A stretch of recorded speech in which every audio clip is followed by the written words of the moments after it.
and Asia in general, this alternative that it offers to the whole Western world. You know, this 4-year-old child, and I would ask my mom, like, why am I not Chinese? My mom was like, what kind of a question is that? You know, I'm gonna be better tomorrow. We're gonna be even better the day after tomorrow. So I really love in China, they always say, 为什么？没有为什么。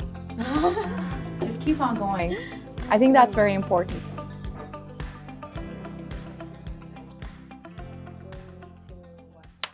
Could you briefly introduce yourself so people know who you are? My name is Lorena. I am a medical school graduate. I am currently studying for a medical licensing exam and at the same time traveling around Asia, South Korea, Japan, and China. But I heard that you also lived in Asia for quite a long time. Yep. And I want to know like where you're from and just your general life story about your like where you were in different times. Yeah. All right, so I'm originally from Latvia, and I lived in Latvia, you can say, most of my youth. Okay. And then I moved to the US when I was a teenager, did some education in the US, and then went back to Latvia briefly and started studying Chinese. I was always very obsessed with Asian cultures, specifically China, and I kind of started studying Chinese language. It was a very random decision. Nobody really supported it. In fact, my parents were against it. But I was so obsessed with the idea of like learning Chinese and being part of the whole like Asian culture. And then I participated in a bunch of like Chinese language competitions, and I did really well. And then I was awarded a scholarship to study whatever. So I decided to study medicine because that's kind of like what I studied in the Are you US. studying medicine in Chinese? I did study medicine in Chinese, yeah. Okay, so you were interested in China ever since you were kind of young, but then Since I was like 3 years old. Okay. Asia, specifically Asia. So my dad was a sailor, and he sailed. Yeah, it's kind of, I have a crazy family. So he sailed all around the world. So he would always bring these little souvenirs from Asia, from like Japan, from China, from Singapore. Yeah. But for me, I couldn't like, I was so little, so I couldn't like really distinguish the difference between like South Korea, Japan, and China. For me, it was like China. I know. All the countries are China for you. It was like all big China.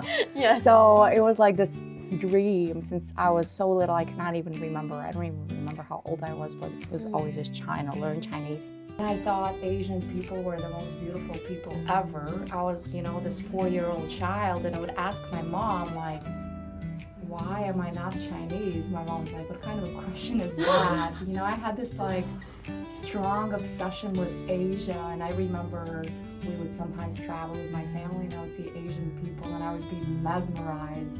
My first time was in 2013. I won the language competition. Okay. So I was awarded this 10-day trip, 韩语小比赛.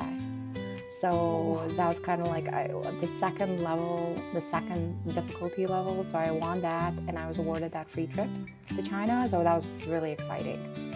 It was very, very different. It was kind of like, it felt like alternative, you know, because like I've never really been outside of the Western world. So I lived in Europe, then I went to the US, and the West was all I knew.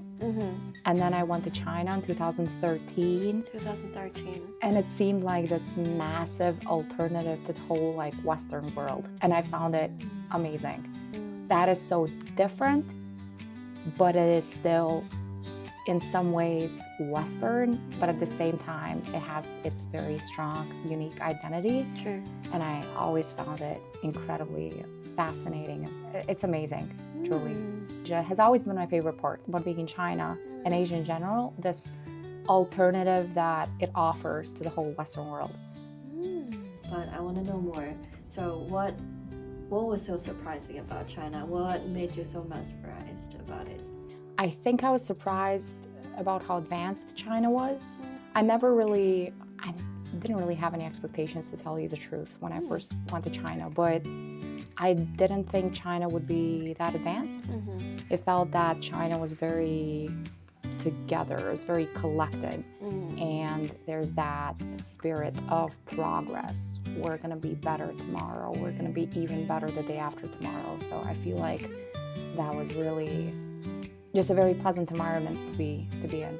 So it's very unhealthy to go through life without this faith. Yeah. You simply need to keep on believing.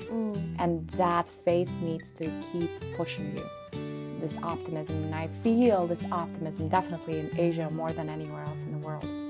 I will dare to generalize, Asians don't really like conflict that much. Oh, yeah. You like to avoid conflict. Yeah. So I think all of that together creates this very composed society. It's like, okay, let's not have a conflict, let's not start it, let's kind of like try to avoid it. Okay, I get what you mean now. I think I feel the same way. It's definitely like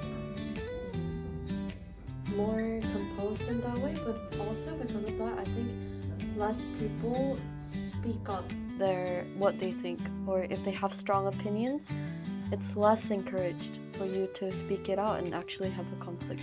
Sometimes maybe it's a good thing. Sometimes, not always. I don't think it's very healthy to like bottle up your emotions, but sometimes for the sake of social order, for the sake of social sanity, I feel like it's healthier sometimes to do that. When you compare your life in Latvia and US compared to when you were in China or traveling in Asia, are there parts of the culture, the Asian culture, that's so much more comfortable or appealing compared to your life in Europe? I do have to say I love this Asian, I would say, dedication to respect. It's, you revere respect. For you, it's so important. And I feel it's incredibly beautiful. The harmony, the peace in the society is so important for you. So I feel like Asian societies in general are very organized, not chaotic, and overall feel very sane. I understand there are many crazy people everywhere, but I feel like Asian societies feel incredibly grounded, very sane, very easy to be in, very safe. Okay. I will never underestimate the ability to walk anywhere in Asia at 2 o'clock in the morning. I think it's amazing. I can go downtown 2, 3 o'clock in the morning and feel completely safe. It's very hard for you maybe to understand, but I cannot do that. Yeah. I could not do that in the US. You talked about all the beautiful things you liked about Asia, how you love the life here, but were there any challenges? For sure. But because I love Asia so much, for me the challenges were more of, I see them as like peculiarities. It's just kind of how Asian cultures are. Generally speaking, I would say Asians don't really like outsiders that much. It's more about like, this is us and these are you. So I feel like it would be very difficult for me to permanently move to Asia for this reason, because you would always feel that you are a foreigner. I feel like it probably would be true for most Asian countries. I'm talking about like Japan, South Korea, and China. But I wouldn't say it that it is a negative aspect of Asian cultures. I would say it's just something that you simply need to know and kind of like navigate through that. So this feeling of being an outsider, you didn't take it too personally? I simply see it as a peculiarity of the culture. Okay. It's kind of like with Jewish people, you know, you're either Jewish or you're not. Yeah. And you're seen as an outsider if you're not. And you simply need to understand that. Yeah. And I don't think it's a bad thing. It's kind of like how societies strengthen their sense of identity, their culture. So yeah, there's also a lot of like positive aspects to that. So on to the next part. We want to know more about your goals as a person and also your professional goals related to medicine that you talked about before. I want to know more of how has living in China and being in Asia influenced your goals long term and also professionally? Actually, it's the other way around, to tell you the truth. I feel like China taught me to look like, yeah, long-term thinking is very important for sure.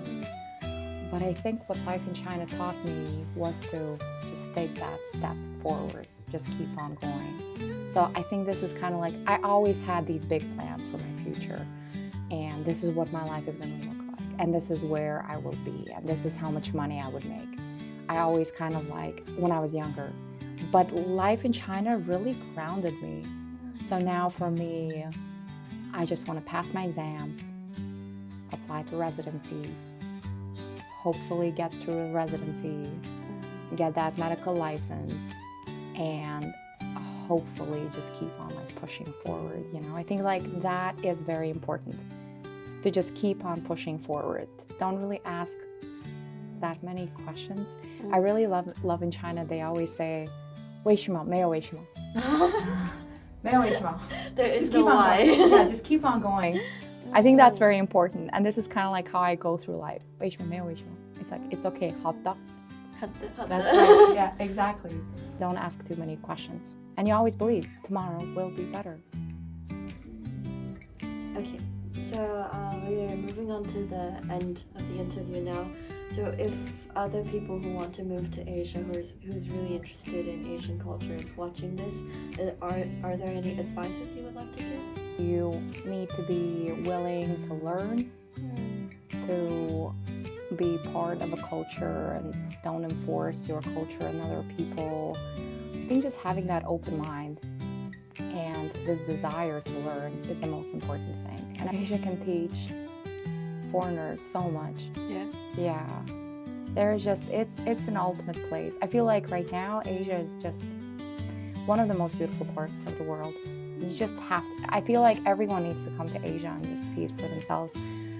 Yeah, China, South Korea, Japan, just do it all. Okay, I think that's a nice ending. Yeah. Thank you for sharing with us. 감사합니다. 아리가또. 谢谢大家.